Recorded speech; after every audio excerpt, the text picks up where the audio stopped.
they continue throughout the years of life on our journey to help us grow in our relationship with the Lord. We don't want them to be one and done, right? Oh, yeah, because then, I mean, honestly, once you get really close to God and you feel like you're hearing from him often, you're doing stuff with him. I don't want to say for him, but you're doing stuff with him. When it goes quiet or you're not growing, you're like, no, I need that closeness again. Yes. So like, I know that I was really close to God in this crisis moment, but then as life got a little better, I stopped, doing as much Bible study, or I stopped praying as much, or I didn't have as much quiet meditation time. And all of a sudden, I'm like, where's God? Yeah. Well, he hasn't left. He's like, I'm right here, dude. Right over here next to your dusty Bible, girl. Love that. Yeah. Well, oftentimes it is because of us. Sometimes it's from our actions. Well, I thought we could talk about some of our common approaches when we hit this wall. Okay, so we'll stick to 3. Of course, there could be, I'm sure, 1,000 more. Feel free to post your favorite, your number one go-to. Mm-hmm. First common approach. Yes. Just ignore it. Just walk away in a different direction and pretend like the wall isn't there. Right? Even though that's the way you need to go. And so you're going to be going in the wrong direction and you're going to have to come back. Just ignore it. Yeah. Oh my gosh. I mean, I think I do that a lot. Honestly, I think I can't deal with that right now. And then it comes back, or I come back. There it is. I still have to deal with it. Yeah. Yes. So it'll keep rearing its ugly head. And in different ways, but the theme is still there. So you can pretend that it's not the same thing, but it is. Right. Right. There you go. Spoken by the expert. I mean, I'm not a good ignorer.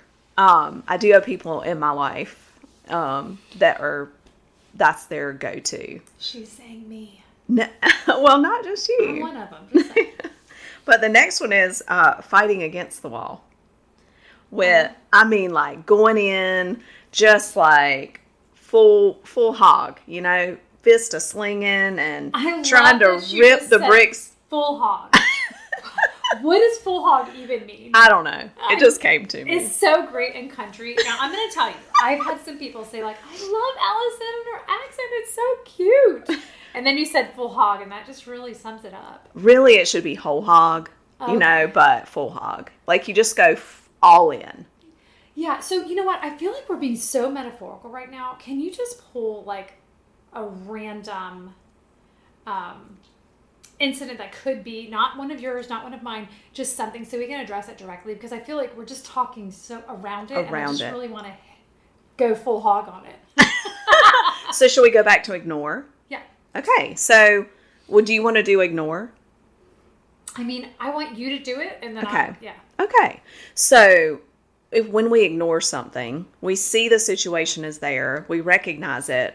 For instance, when I'll use a personal one, I was just feeling really distant from the Lord. I just could not figure out I tried a bunch of new Bible studies and I'd pick it up and I'd get to like chapter 2 and it'd be like, oh, this is so terrible. This is so boring.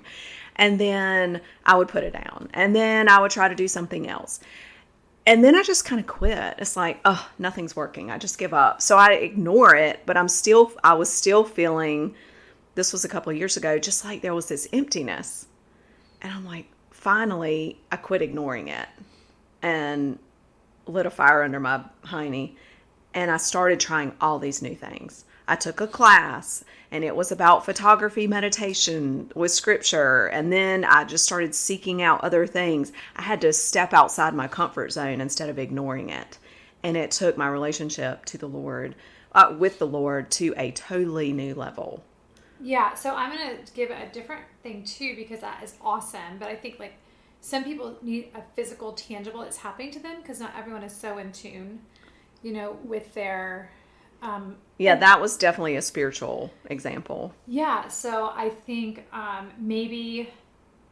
Okay, well, this is like really lame, but my car light's on, and I need my oil changed. Are you ignoring that thing? I mean... So what I normally do when that happens is I just like cancel it so it goes away. But then my husband, who is my oil changer, said, why did you do that? Don't do that. I need to know. So we just had a really busy season. And so now the thing has been staring and blinking at me for, I don't know, Too 2 long? or 3 weeks. And now I'm like almost 1,000 miles past my oil change. So then what's going to happen is you're going to end up broken down on the side of the road or having to spend way more money Yes.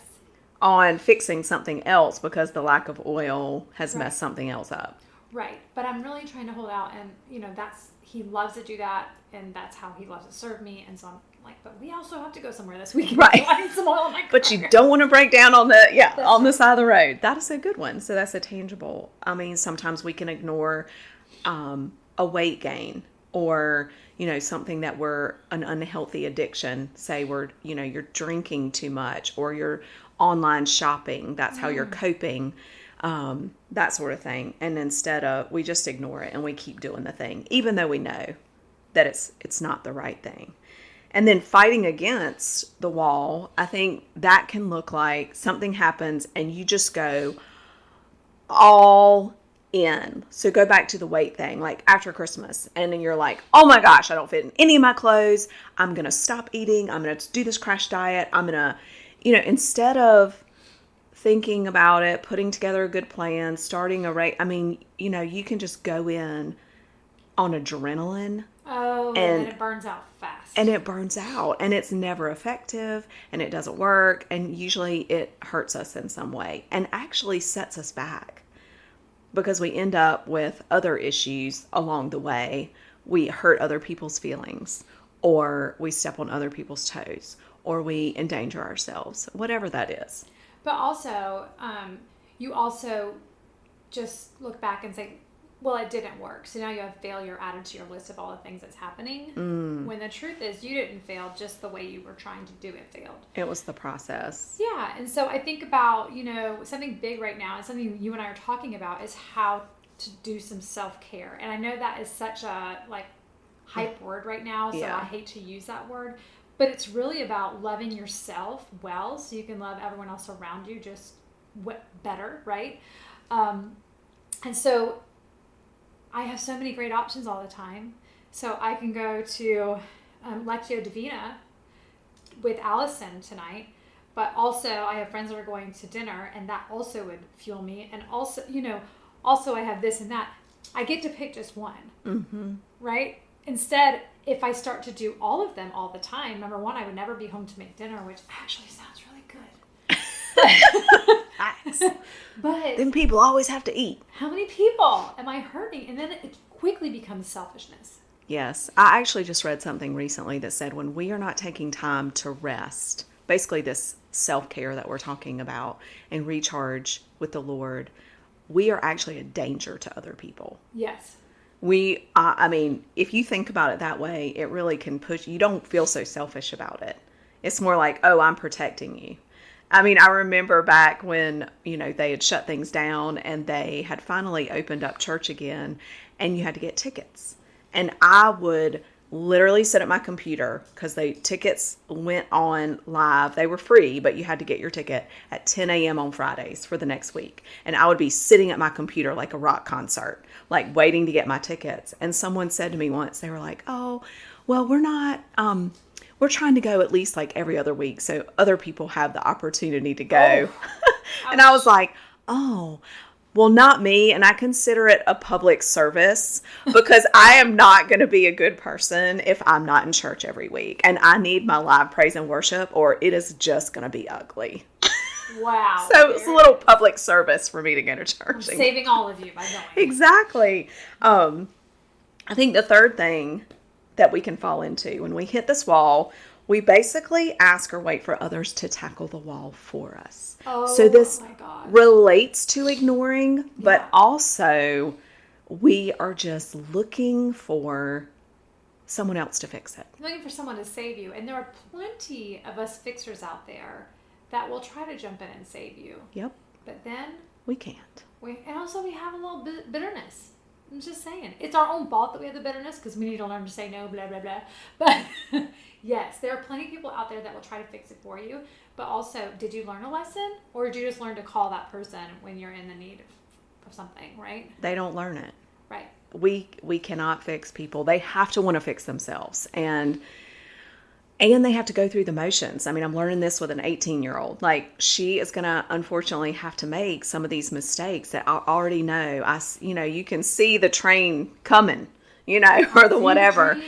And but you have to make your own mistakes. You have to want to move forward. And I think this also speaks to those enablers out there, those fixers. Mm-hmm. We have to step back and let other people have natural consequences and fail, because that's when we learn the lessons. And we cannot, that is taking away from their lessons that God is teaching them.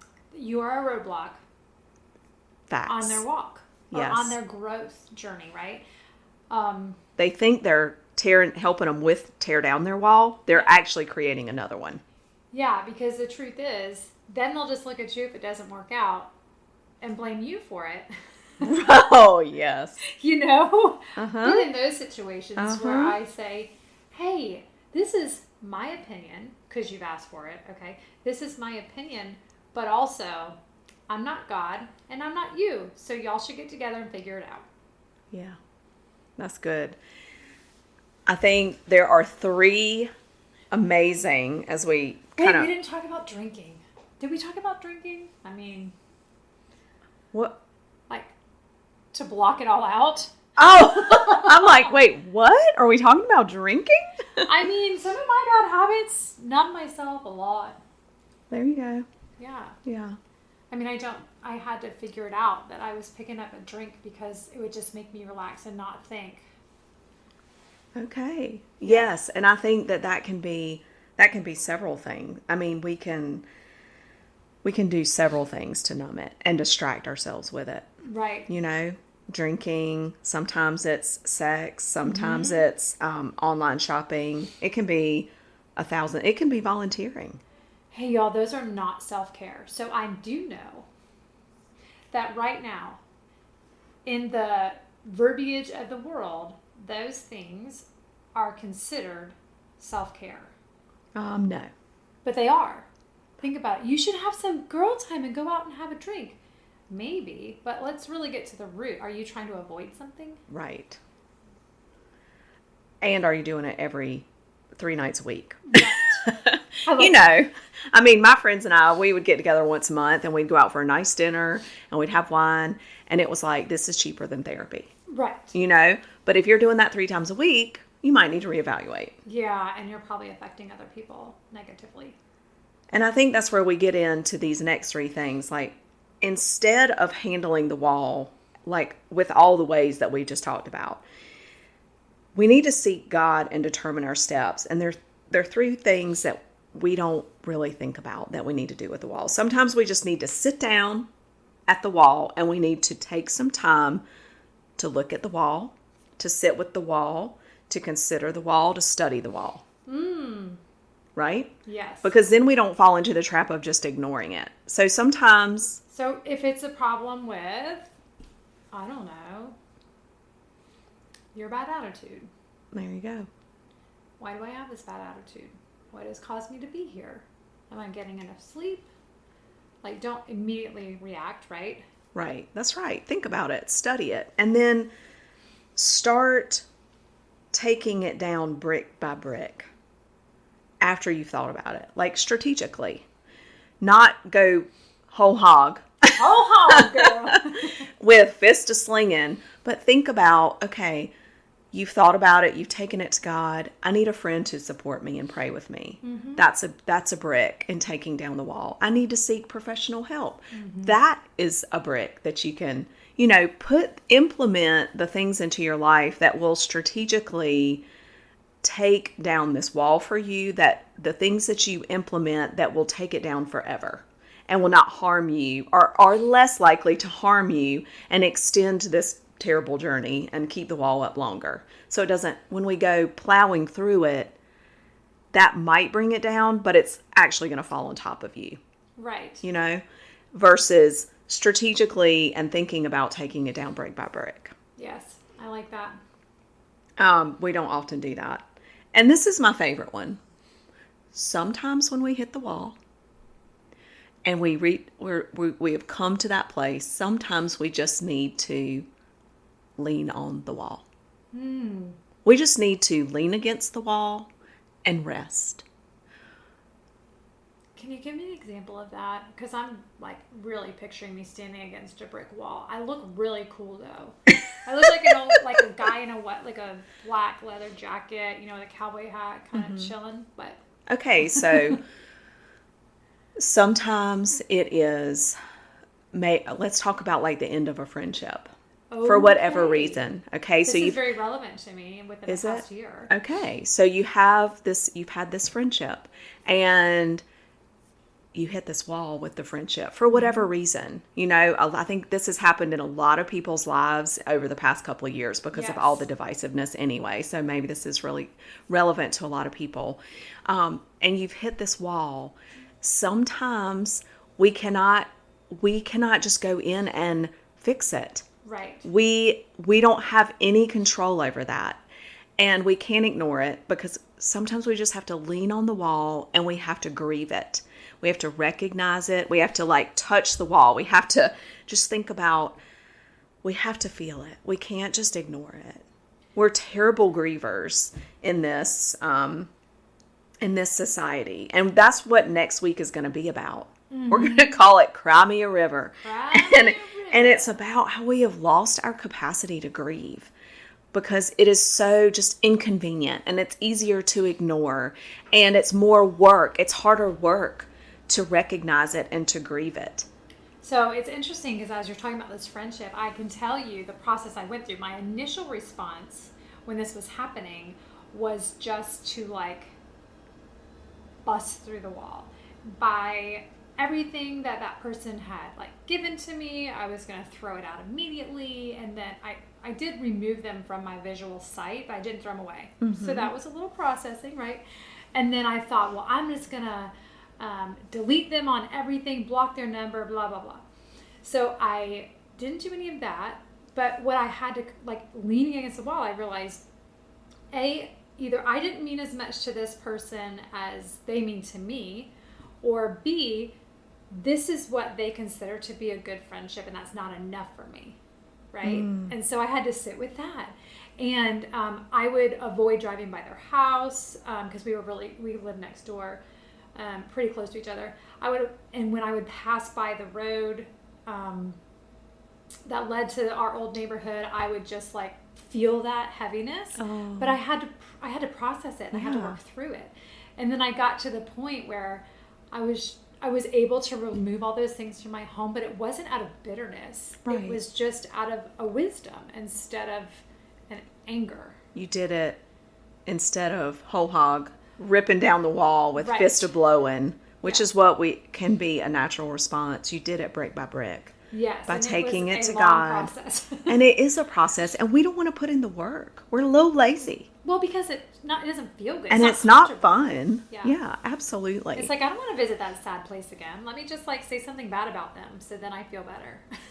Yeah, hitting the wall or you're not even maybe hitting it. You're just walking along your path, everything's fine, and then you're like, oh crap.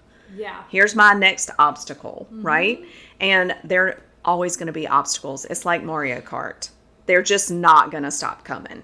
Right. And here's the cool thing is I was able to, because my youngest was very in tune with this because, it was a close family friend, close family kind of thing. And so he was involved in this little quote unquote friend breakup, if you want to call it, as well. And so we were able to process it together. That is an amazing gift you gave him. So I know it was hard. It was, but just talking it through. That is a really healthy life skill. And I think oh my gosh, that's great. So if you are in a situation like that, don't feel like you have to hide it from your children. Share it with them if they are involved in some way. Right. And other people. That's a great example. He'll never forget that. Right. And be able to tuck it away as one of his tools to use throughout his life. So that's incredible. Well, we hope this has helped you a little Did bit. we get them all? Yeah, we did. Okay, we're good. What? What? We're just talking about that wall today. So we hope this has helped a little. Next week, Cry Me a River. We're going to talk about grieving and the ins and outs of that. Okay. All I right. feel like I'm an expert on this. So don't be scared. You know we make everything fun, even grieving. Yes. Y'all have a great week. Talk to you later. We'll look forward to being with you next week on The Sinner and the Saint.